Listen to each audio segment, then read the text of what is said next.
My blood boiled as the news coverage of an Asian grandmother punched in the face in San Francisco replayed in my head like a broken record. My heart was downtrodden as I solemnly cataloged this event among one of many injustices committed against Asian Americans during the months of the pandemic. Reading constantly about the brutal murders of innocent Asian Americans scapegoated for the worldwide pandemic, the growing antagonistic feelings toward my community planted the seed of worthlessness into my heart. An integral part of my identity was repeatedly being assaulted, isolated, and caged all over the big screen TVs in the country that I was supposed to feel free in. I was slowly starting to learn the true extent of inhumanity. As an Asian American armed with just a violin and a passion for music during a time of worldwide hibernation, I decided to try to prove with conviction and compassion that instead of berating and belittling others just because of their ethnicity, it was time to show love and empathy towards each other. This pandemic was a ruthless beast larger than humanity, grasping at any hint of vitality regardless of race, culture, and background. So, with the help of my friends, I organized and virtually produced two covers of classical music pieces: The Swan by Camille Saint-Saëns and Meditation from Taillis by Jules Massenet.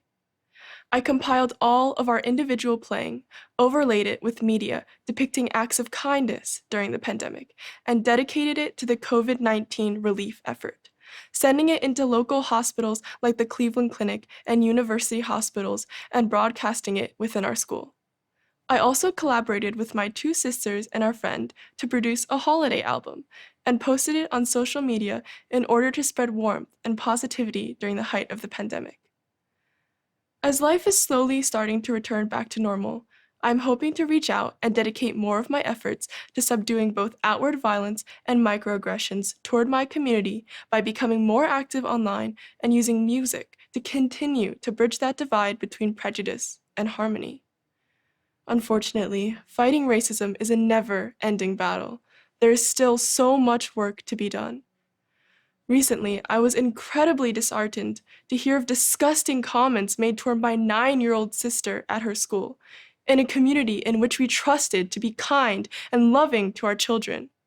One student had told her that they hated Chinese people for the virus, and another was mocking karate and yelling "Ching Chong" to her face. How much longer must Asian Americans continue to endure this hatred? How much longer must we corrupt the minds of our innocent children who will learn to prey on others just because of the color of their skin? We all lived through the terrors of the pandemic where pain had come in all forms. It's only in these desperate times must we learn to empower each other with empathy and compassion.